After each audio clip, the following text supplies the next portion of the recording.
Le 3e millénaire. Tant d'évolution dans ces années 2000. Aujourd'hui, un inconnu peut devenir connu en rigolant tout seul devant une caméra. Aujourd'hui, on a TikTok. Ça va, allez.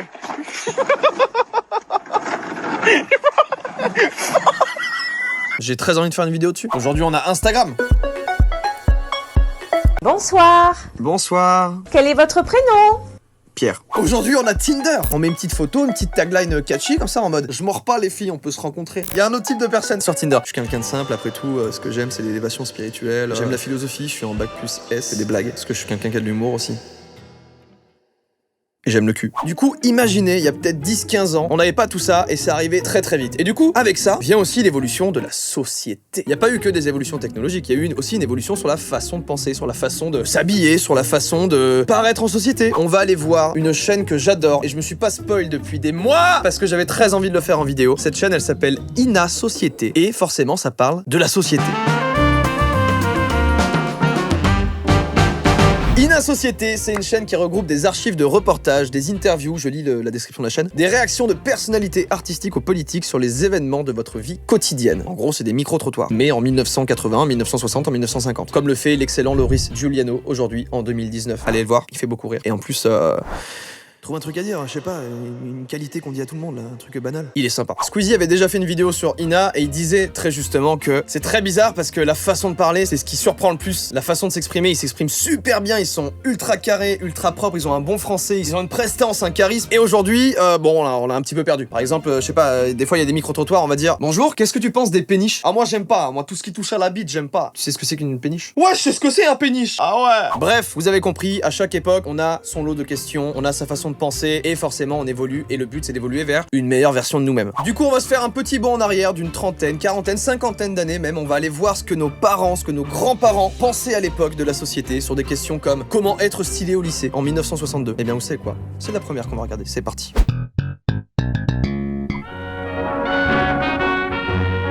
Cap et chapeau melon. C'est ainsi que Daniel Echter, couturier de 23 ans, voit les lycéennes d'aujourd'hui. C'est des lycéennes, voilà, je pose ça là. Pour commencer, on a emprunté les bretelles de papa. Unies ou rayées, en élastique, en cuir ou en tissu, elles ont éliminé les ceintures. Sympa, ça passe, franchement c'est cool. Et bien sûr, on ne lésine pas sur les bijoux. Plus on porte de rang, plus c'est beau. Les coiffures gonflantes ont disparu, la vogue est aux nœuds posés comme des papillons sur le sommet du crâne. C'est ainsi qu'aux chaînes colliers s'ajoutent volontiers en sautoir la montre et l'alliance de grand-mère. Je savais pas, je n'étais pas au courant de cette mode. Bah vous voyez, on apprend des choses dans cette vidéo. Demandez à vos grands-parents. Les bottes, les chaussettes, les chaussures cyclistes, les jupes à bretelles constituent les éléments clés d'une mode qui ne suit pas la mode. C'est marrant parce que cette phrase, la mode qui ne suit pas la mode, j'ai l'impression de l'entendre à chaque mode. Est-ce que la mode, ce serait pas de ne pas suivre la mode?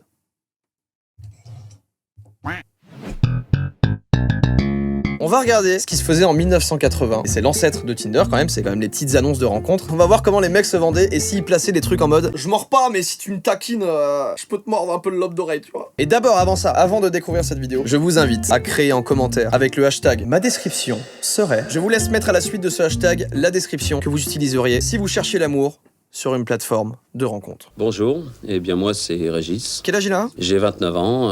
Attends, Régis, c'est moi?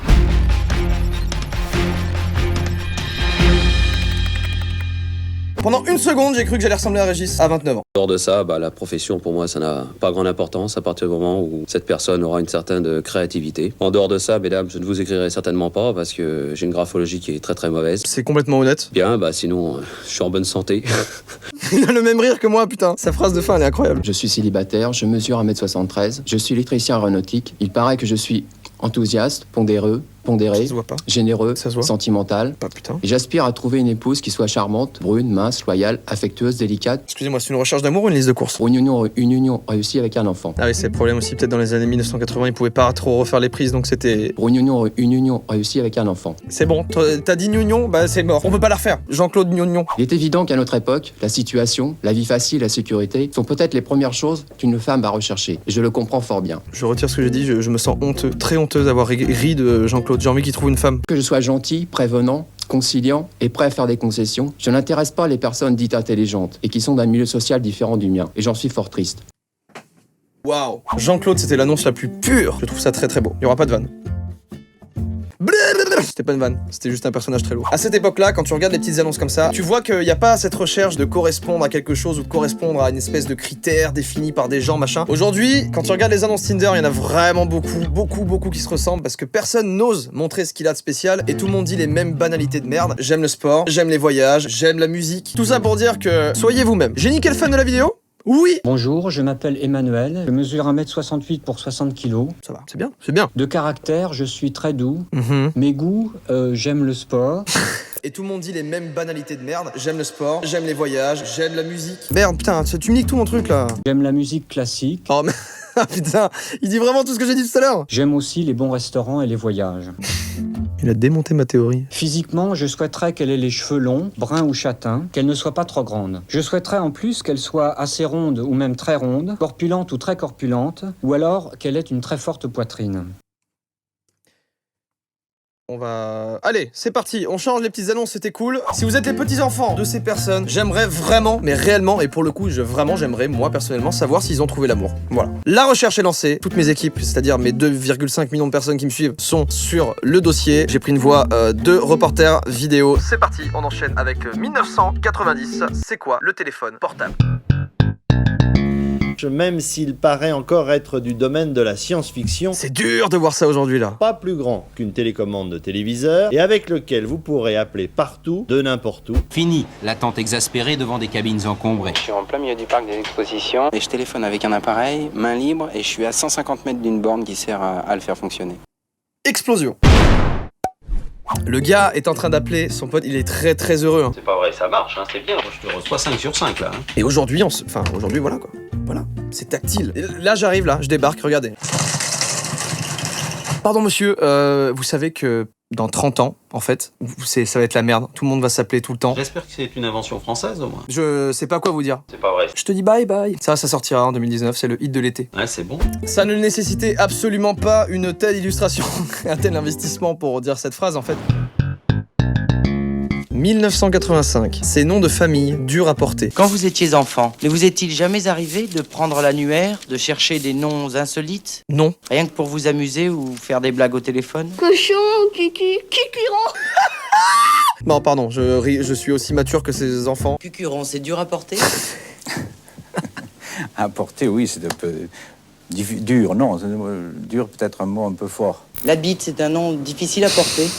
Oh, le nom de la bite, oui, c'est pas très facile à porter. Quand je suis arrivé à l'armée, la chambrée, je leur ai donné un laps de temps, c'est-à-dire 8 jours. Je leur ai dit pendant 8 jours, bon ben voilà, je m'appelle la bite, vous vous amusez, vous faites tout ce que vous voulez, mais dans 8 jours, ça sera terminé, prenez-en tout votre sou et après, ça sera fini. Assumé complètement. Ouais, je m'appelle la bite, ouais. Et alors? Et puis au bout de 9e jour, je crois, il y a un petit malin qui a trouvé drôle de continuer les plaisanteries, alors...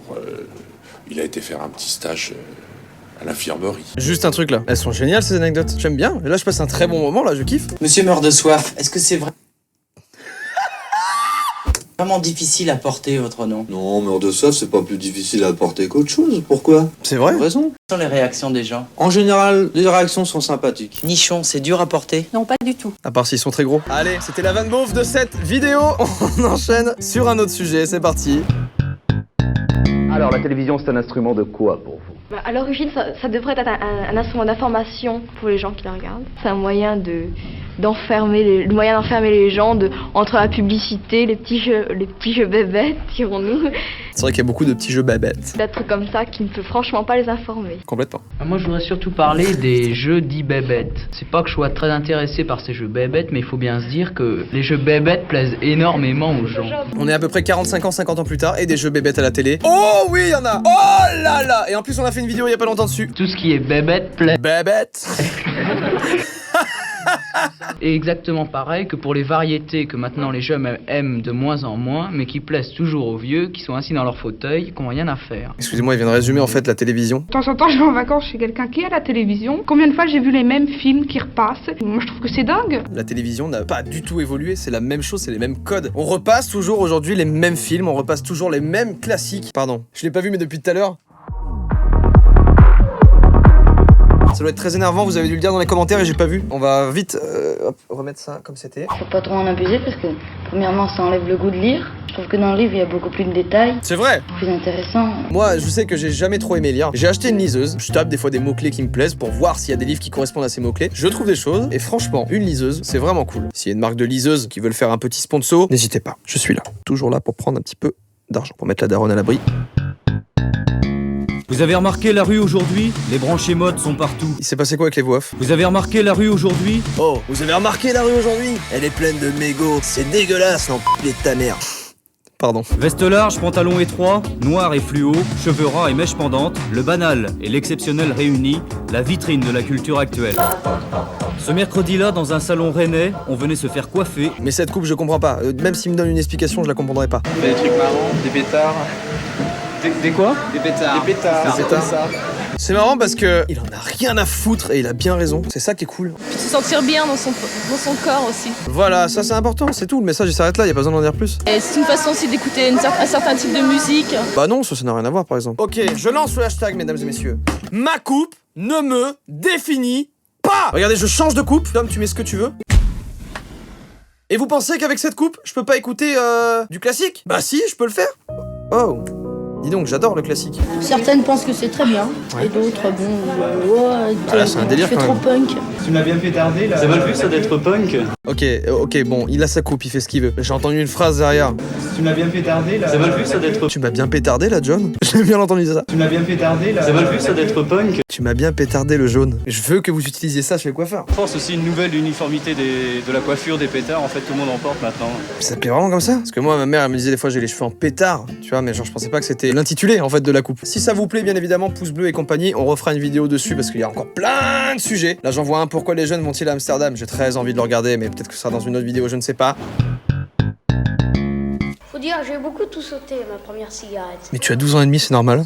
Je savais pas comment fumer exactement. Bon, c'était, je sais pas, j'avais 5 ans. Waouh, 5 ans. Dans la rue, cigarette au bec, bon bah je trouve que c'est un peu pour la frime. Toujours pareil aujourd'hui, hein. Pour faire bien, pour faire comme tout le monde. Mais ils ont quel âge? Je voudrais pas recommencer parce que ça sert à rien, on s'abîme les poumons. Attendez, parce que en même temps, c'était pas des belles Marlboro, des délires comme ça. Des fois, c'était des vraies gitanes maïs, des gauloises sans filtre. Putain, rien que le nom. Gauloises sans filtre. Tu sais que tu vas prendre très cher. Déjà, je trouve que fumer jeune, c'est presque sûr qu'on fumera encore plus tard. Parce que si on fume à 12 ans, déjà on ressent un petit malaise. Et il est posé, il est en train de m'apprendre la vie. Si on fume à 14 ans, on le ressentira moins. Donc on dira, bon, bah, plus on grandit, plus le malaise s'en va. Donc dès qu'on aura vers les 18 ans, ça fera presque pas mal par rapport quand on avait 12 ans.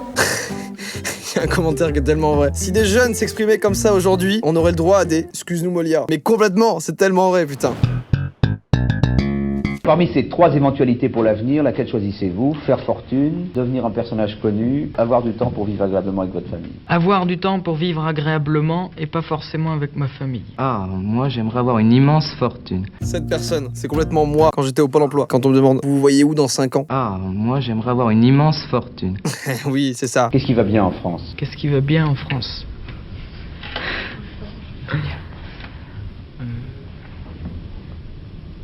Eh ben merci, on repassera.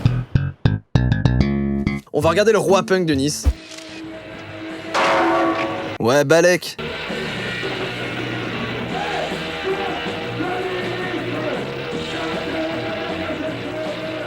Waouh, bang, bang, bang, comme ça, dans la poubelle, mon pote. Et qu'est-ce que tu penses de l'amour? Rien à claquer, moi. Oh Léo, rien à claquer au sol, mec. Finalement, j'ai l'impression que vous manquez d'amour, non? Ben peut-être, je sais pas. Hein. On manque de bière. C'est dommage, le petit cœur commençait à apparaître et c'était en mode ouais, finalement, c'est peut-être une meuf qui me manque, je sais pas. Et malheureusement, le côté punk qui revient. Et non, on veut de la bière, putain. Non, je suis pas amoureux de vous, mais je vous trouve sympa parce que j'ai l'impression que vous êtes paumé, quoi, complètement. Attendez, qui est ce gars? Oh. On sait où on va quand même. Ouais. Nulle part. Ils sont 50, 100, 200 peut-être sur la Côte d'Azur. Plusieurs milliers à Londres. C'est là qu'est né il y a 10 ans le mouvement punk. Je suis à la recherche de Patrick, un niçois de 21 ans. Bah ça, malheureusement, ouais, ça m'a... C'est Patrick le punk. On dirait une BD sympa. Genre Patrick le punk. C'est Patrick le punk. Wouh! C'est un dessin animé sur Gulli en fait. On m'avait dit que je le trouverais facilement à Piccadilly Circus. Ok. Ce jour-là, aucun punk au pied de la fontaine. Pardon, mais moi je suis à fond là. J'ai très envie de rencontrer le roi des punks. Un coup de téléphone de Nice et j'apprends que Patrick sera aujourd'hui du côté de King's Road. Putain, le mec est mystérieux. Je questionne au hasard, mais personne ne connaît Spike, le roi des punks. Je continue mon chemin sur King's Road. Je croise à la chance. T'es d'où? Perpignan. Perpignan. Et Spike, tu le connais bien, non? Bah ouais, j'ai squatté avec lui. Et tu sais pas où on peut le trouver aujourd'hui?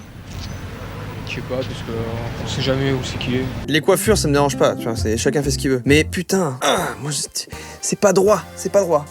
J'ai envie de faire, de la décaler. Hop.